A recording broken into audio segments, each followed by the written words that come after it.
Olá pessoal, tudo bem? Eu sou o Sadraque, professor da disciplina de Direito Penal. Nesse vídeo nós veremos um trecho da aula referente à história do direito penal e os princípios constitucionais, tá bem? Não esqueçam aí de ativar o sininho para receber as nossas notificações, já deixe seu like, tá certo?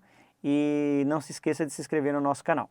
Agora nós faremos uma classificação dos crimes em relação ao sujeito ativo, ou seja, de quem pratica a infração penal. Temos, pessoal, os crimes contra o sujeito ativo, os crimes comuns, tá certo? Que vem a ser o quê?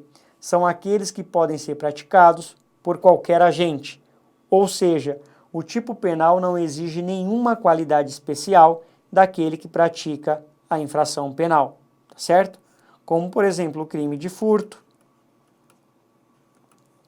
o crime de roubo, tá certo, pessoal? E etc. Então, existem vários crimes, não é? Na sua maioria deles, são crimes comuns, pois não exigem uma qualidade especial do sujeito ativo, tá certo? Temos, em contrapartida também, os crimes próprios, ou seja, são aqueles tipos penais que só podem ser praticados por agentes que possuam uma qualidade ou característica que o distingue das demais. O clássico exemplo de crime próprio é do artigo 312, o peculato, pessoal, tá certo? Por que é um crime próprio, pessoal? Porque o crime de peculato exige que o agente seja funcionário público, ou seja, a qualidade de funcionário público torna-se o crime próprio. Tá bem, pessoal? Nós temos também o crime de mão própria. E o que vem a ser o crime de mão própria? São aqueles tipos penais que somente podem ser praticados por um só indivíduo, tá certo? Por um só indivíduo. Portanto, não comportam coautoria.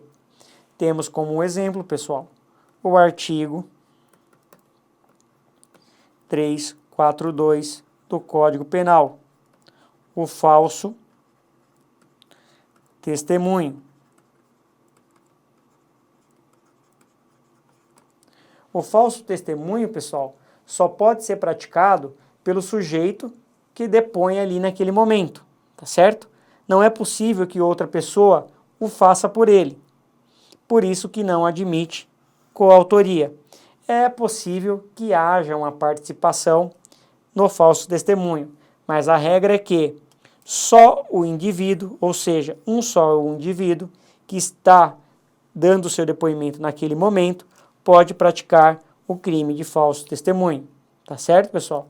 Por isso que se diz que é um crime de mão própria, tá bem? Vamos continuar a nossa classificação.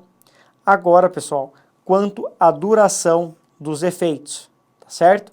Então, quanto ao sujeito, nós temos que os crimes sejam comuns, próprios ou de mão própria. Agora, com relação à duração dos efeitos, os crimes podem ser instantâneos, tá certo?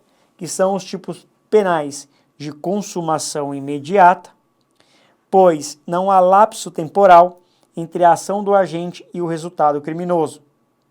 Praticado o crime, instantaneamente ele estará consumado, tá certo?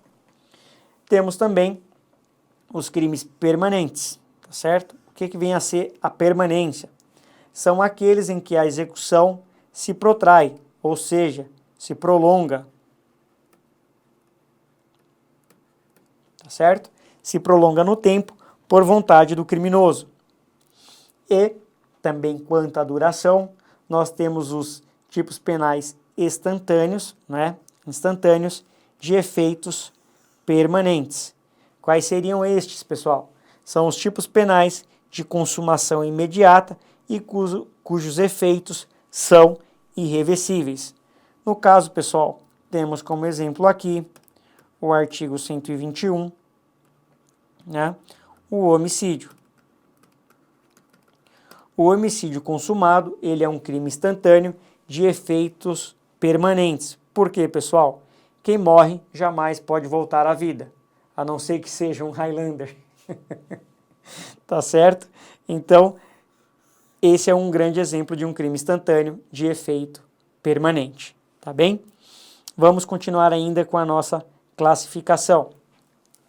E aí, pessoal, temos aqui algumas questões a respeito quanto à duração. Nos crimes instantâneos, conforme dito, são os tipos penais de consumação imediata, certo? Os crimes permanentes são aqueles em que a consumação se prolonga no tempo por vontade do criminoso. Já os instantâneos de efeitos permanentes são os tipos penais de consumação imediata, cujos efeitos são irreversíveis, tá certo?